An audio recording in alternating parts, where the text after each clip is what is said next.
झूमते लहलहाते खेत खलियान, दूर दूर तक फैली ये हरियाली परिणाम है देश के किसानों के परिश्रम का।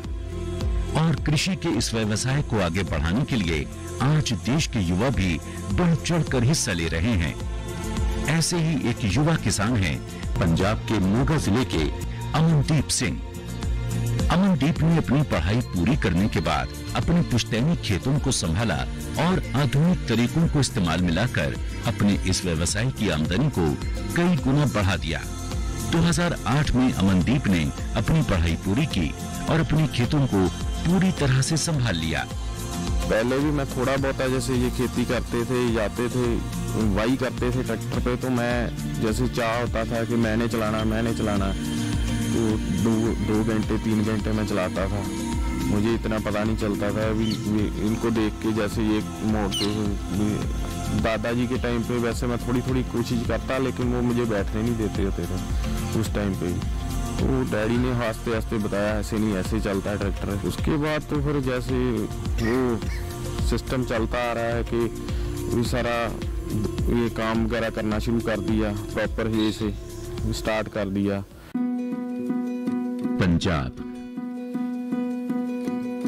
यहाँ के खेत खलियान और किसानों की अपनी एक अलग पहचान है।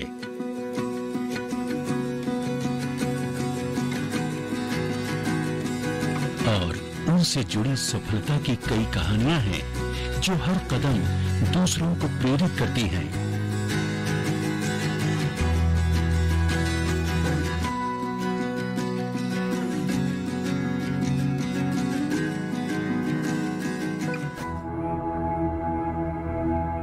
मोगा जिले के पाजे के गांव के रहने वाले अमनदीप सिंह के दादा महेंद्र सिंह बंटवारे के वक्त यहां अपने परिवार के साथ आ गए थे और फिर शुरू हुआ संघर्ष का एक लंबा सिलसिला। अपने परिवार को पालने के लिए इनके पास इनकी जमीन एकमात्र सहारा थी, पर उस वक्त उस पर खेती करने के लिए इनके पास कोई साधन नहीं था। जब देश के वंड के बाद जो मेरे दादाजी और मेरे परदादी जी वो वहाँ से आए, वहाँ से उन्होंने बहुत स्ट्रगल किया। आके यहाँ पे जो जमीन थी वो हमारा वहाँ 400 एकड़ की थी खेती वहाँ पाकिस्तान में। यहाँ पे आके उनको ये 50 एकड़ लाट हुई जहाँ पे मेरे दादाजी अकेले थे। यहाँ खेती तो मिल गई, जगह मिल गई, सभी मिल गया, सब कुछ मिल गया। यहाँ पे खेती करने के लिए हमारे पास कोई इम्प्लीमेंट वगैरह नहीं थी, जैसे दादाजी बताते थे। एक तरफ इनके परिवार की जिम्मेदारी थी और वहीं दूसरी तरफ पथरीली जमीन। पर फिर भी महेंद्र सिंह और इनकी मां ने हार नहीं मानी और उस जमीन पर अपने परिवार के लिए जीवन को उगाने का फैसला करके आगे बढ़े। पहले उस जमीन को खेती के लायक बनाया और फिर उस पर कई किस्म के थोड़े थोड़े अनाज की पैदावार शुरू की। यहाँ पे बहुत ज्यादा घास ही घास था उस टाइम पे। उसी टाइम पे वो बलद वगैरह होते थे, वो एक हल होता था, उसके साथ खेती की। उनके पास और कोई ट्रैक्टर वगैरह नहीं थे उस टाइम पे। आए थे वो वहाँ से भी गड्ढ वगैरह पे सामान कुछ वहाँ छूट गया, कुछ यहाँ पे, कुछ नहीं, जो भी मिला साथ में कुछ लेके नहीं आए। तो वो यहाँ पे आके उन्होंने फिर स्टार्ट की जैसे खेती के हाल, वो बल्द के साथ जोड़ के आस्ते आस्ते वो घास को काटा।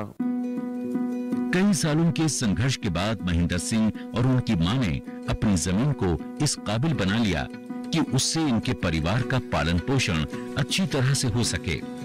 अमनदीप के पिता निशांत सिंह ने भी अपने पिता का सहारा बनने के लिए बहुत कम उम्र में ही कृषि के क्षेत्र में कदम रखा और अपने पिता महेंद्र सिंह से पारंपरिक खेती की बारीकियां सीखी। उनके साथ उनकी माँ थी, वो माँ और दोनों पुत्र और माँ दोनों करते थे। बहुत टाइम उन्होंने की, लगभग 10-15 साल लग गए उनको यहाँ पे सफाई करते। उनकी नाल पोती थी, पोतियाँ लग के सारे खेत की सफाई करते थे। करके आस्ते आस्ते ये खेती करने योग्य बन गया खेत। मेहनत करने के बाद वो हल के साथ फिर इसको वाना शुरू किया।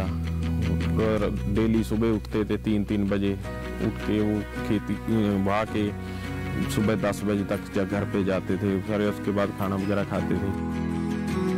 अमनदीप का रुझान बचपन से ही कृषि में था। पढ़ाई के साथ साथ ये अपने पिता का खेतों में साथ देते थे।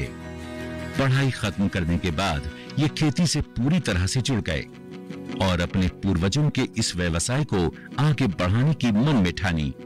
खेतों में काम करते हुए इन्हें यह एहसास हुआ कि कृषि के क्षेत्र में शारीरिक संघर्ष के साथ साथ मानसिक संघर्ष की भी जरूरत होती है।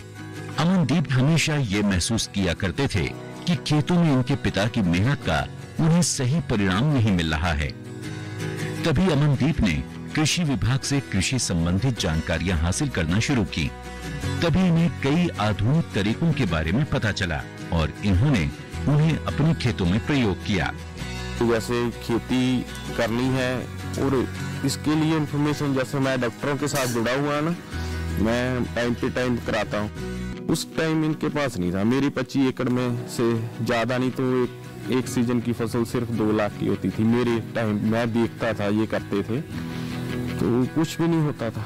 आज तो मैं पैडी की खेती में मुझे याद है, मेरे पास लिखी हुई है, बुक में भी लिखा,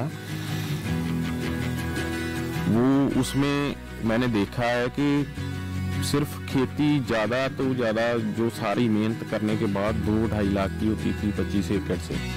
आज मैं 12-13 लाख 15 लाख तक की मैं अपनी मेहनत से करता हूँ।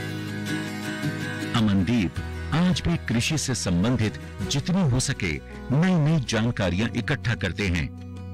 अमनदीप की इस सफलता से इनके पिता बेहद खुश हैं और अब उन्होंने अपना सारा काम अमनदीप को सौंप दिया है और खुद सुकून की जिंदगी बिता रहे हैं। कृषि विभाग के अधिकारियों का मानना है कि अमनदीप एक प्रगतिशील किसान होने के साथ साथ परिश्रमी भी हैं और वो ही इनकी सफलता का राज है। पराली इस देश की एक बड़ी समस्या है जो दिनों दिन गंभीर होती जा रही है।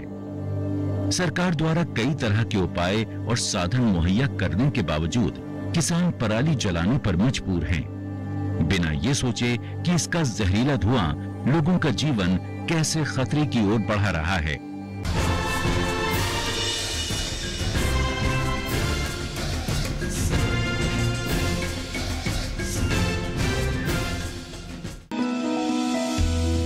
जानकारी जो किसानों के लिए हो लाभकारी, समस्याओं पर पड़ेगा समाधान भारी,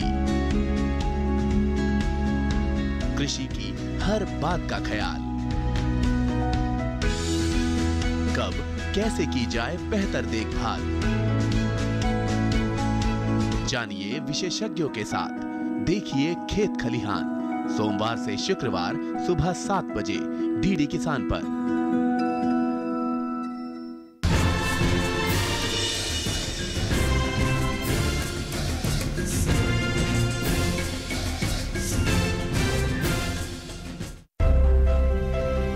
पारंपरिक खेती से जुड़े अमनदीप ने कृषि विभाग से समय समय पर कई तरह की जानकारियां हासिल करके कृषि से जुड़े तकनीकी ज्ञान को काफी बढ़ाया है।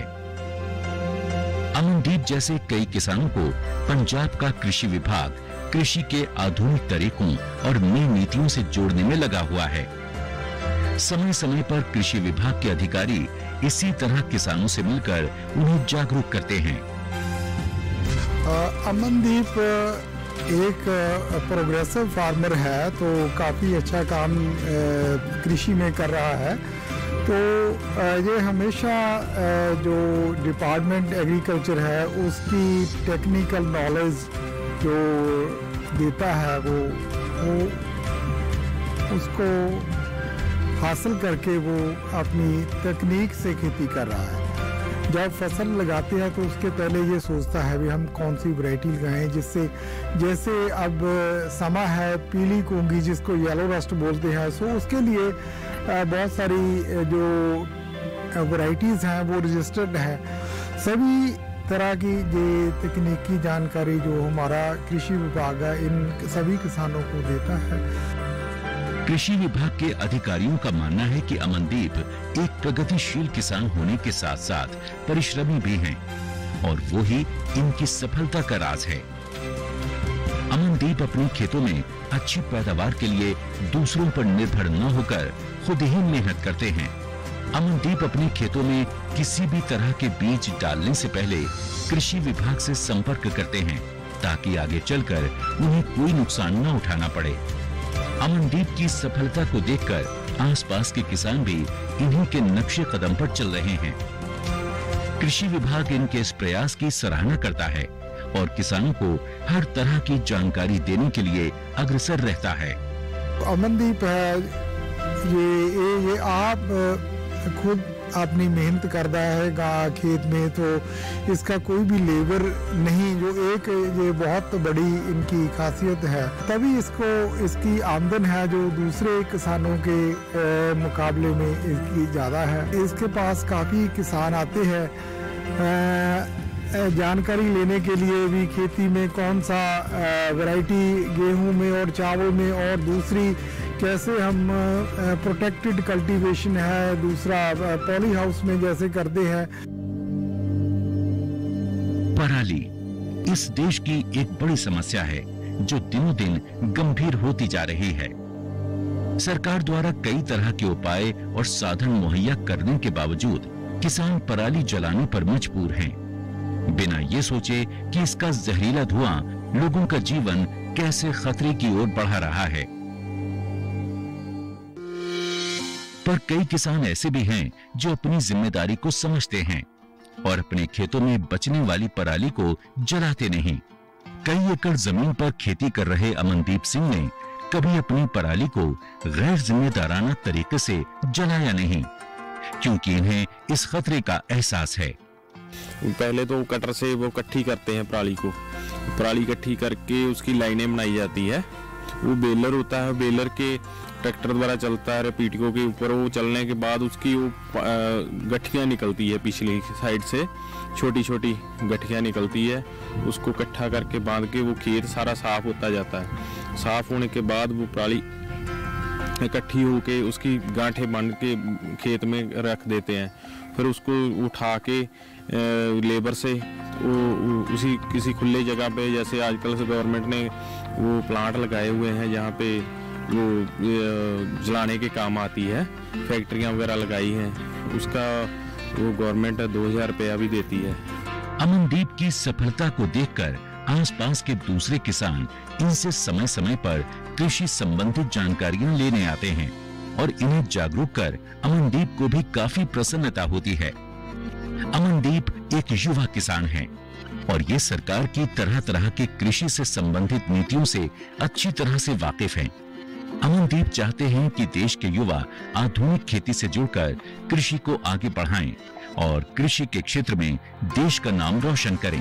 सभी भाइयों को, सभी अपने दोस्त मित्रों को, सभी को मैं कहना चाहता हूं कि इसी लाइन में आओ कि आगे इस खेती को प्रफुल्लित करें और आगे जैसे इन फ्यूचर गवर्नमेंट भी हमें सहायता दे रही है। हर जो संद है, जो हमें जो इम्प्लीमेंट्स है वो सभी मिलेंगे वो गवर्नमेंट की ओर से, तो उनसे क्या है कि अच्छी खेती होती है और दूषित वातावरण से बचेंगे। और अच्छी मेरी तो यही नेक सलाह है कि सभी NRI जो जाना चाहते हैं, कनाडा, अमेरिका, जो ऑस्ट्रेलिया जाना चाहते हैं, वो यहाँ पे ही मेहनत से कमाई करेंगे तो बढ़िया खेती होगी और बढ़िया उनसे मुनाफा मिलेगा। अमनदीप एक प्रेरणा है हर छोटे बड़े युवा किसानों के लिए जो कृषि में खुद को आजमाना चाहते हैं और कृषि को सिर्फ आमदनी का जरिया नहीं बल्कि अपने जीवन का आधार बनाना चाहते हैं। जिस तरह अमनदीप ने अपने पूर्वजों की इस छोटी सी संपत्ति को बुलंदियों तक पहुंचाया है, उसी तरह वो चाहते हैं कि उनकी संतान भी उनके इस कृषि के व्यवसाय को सफलता की नई ऊंचाइयां दे।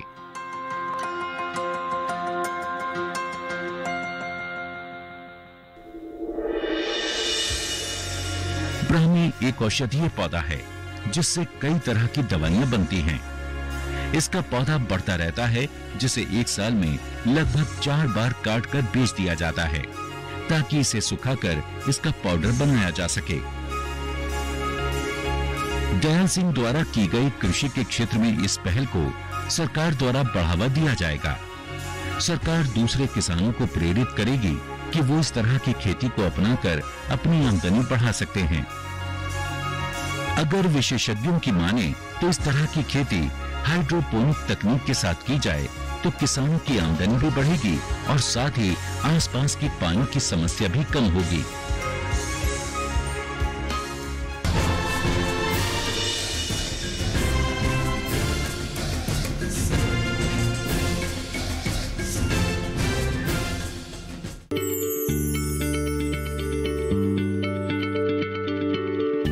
क्या आप किसी बीमारी से परेशान हैं? चाहते हैं डॉक्टर की सलाह? तो हम हैं आपके साथ। बताएंगे आपको जीने की राह। समस्याएं आपकी, समाधान देश के मशहूर विशेषज्ञों के। घर बैठे बात करें देश के जाने माने डॉक्टरों से। हमारे लाइव प्रोग्राम स्वस्थ किसान में हर शनिवार शाम 6 बजे से 7 बजे तक।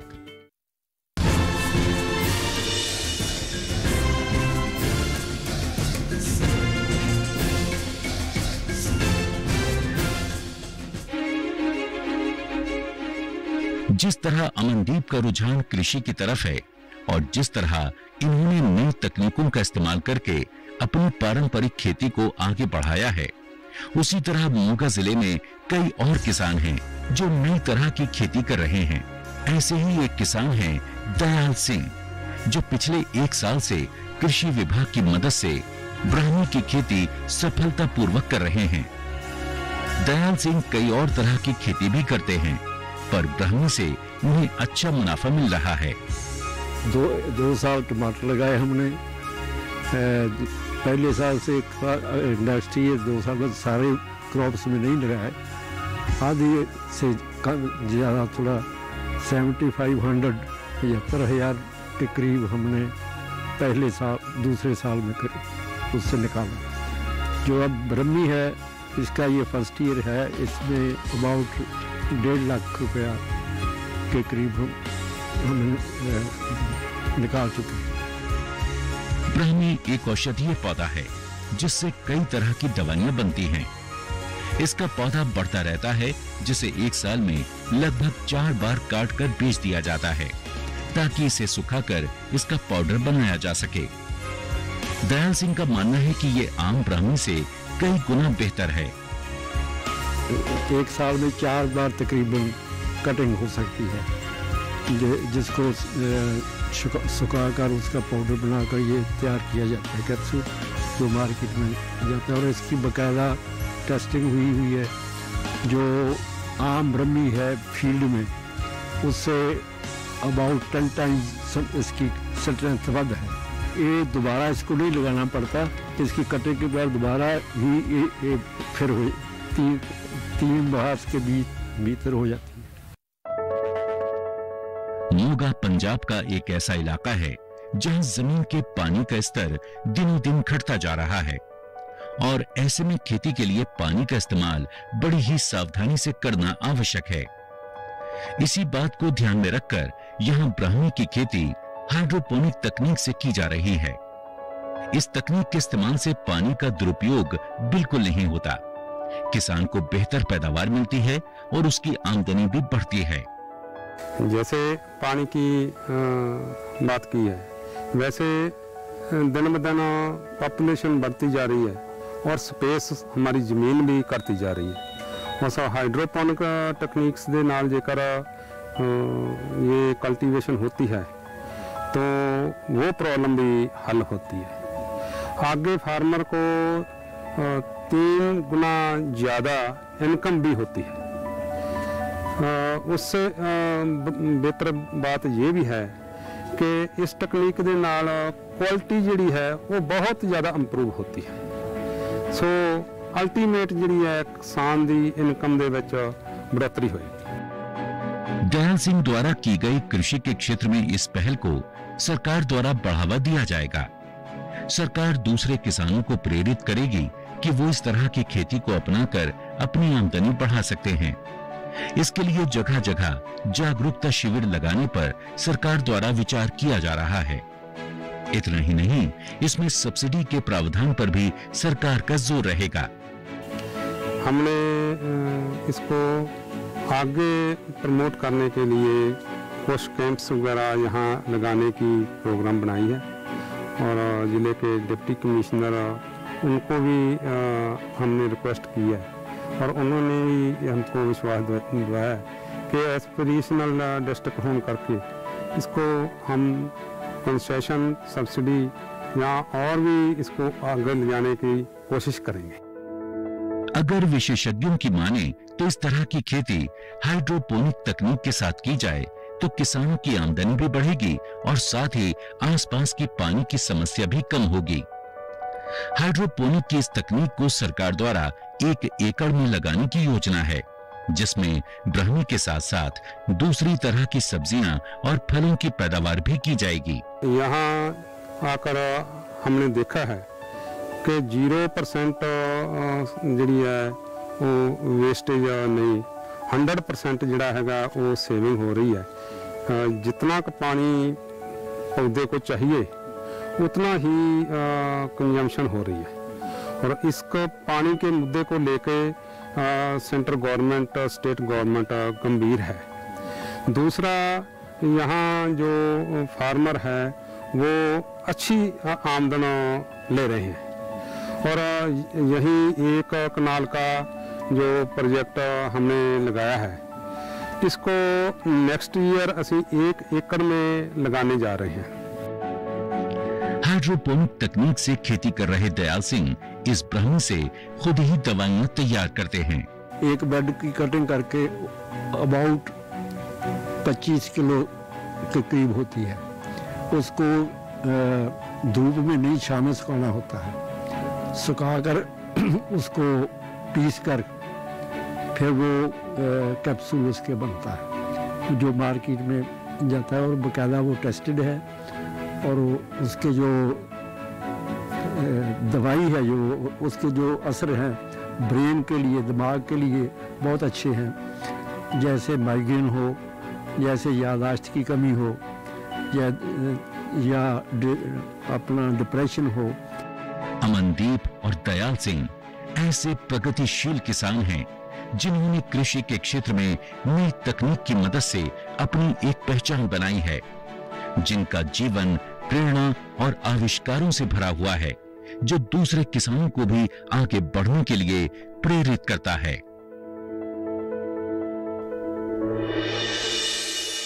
मेरे मन में बचपन से एक सपना था कि हमें गरीबी की जिंदगी नहीं जीनी। मैंने मेरी छत के ऊपर ग्रीन हाउस लगाया और घर की सब्जियां खुद उत्पादन करने का निर्णय किया और उसी दिन से भंवर सिंह पीलीबंगा किसान बनने की पहली नींव लगी थी। 100 बार फेल हुए हम, कभी खीरे में नेमेटोड आ गया, कभी जड़ गलन आ गई। अब मुझे तो पता ही नहीं था नेमेटोड क्या होता है। जब पहली बार हमारी सब्जियां लगी तो हमारे मन में बड़ी खुशी हुई, इतनी खुशी हुई कि आप जिसकी कल्पना नहीं कर सकते। मेरा एक ही लक्ष्य मैंने कर लिया, मुझे सिर्फ और सिर्फ जहर मुक्त खेती करनी है और इस पर नवाचार करने। ये चलता रहा। पहले छतों पर काम किया, छतों के बाद में लोगों को गमले बांटे। गमले बांटने के बाद में हमने सोचा यार कुछ बड़ा किया जाए, तो रेंट पर जमीन लेकर के हमने सब्जियां लगाई।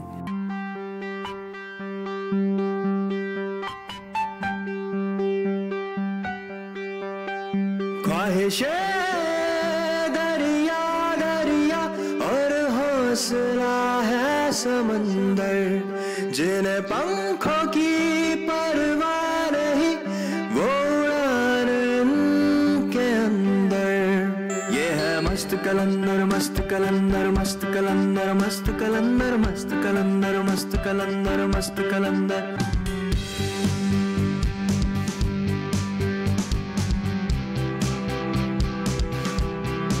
ना डर कोई, ना फिक्र कोई, ना बंधन का है चक्कर, जिन पंखों की परवाह नहीं वो उड़ान इनके अंदर। ये है मस्त कलंदर, मस्त कलंदर, मस्त कलंदर, मस्त कलंदर, मस्त कलंदर, मस्त कलंदर, मस्त कलंदर। ये है मस्त कलंदर, मस्त कलंदर, मस्त कलंदर।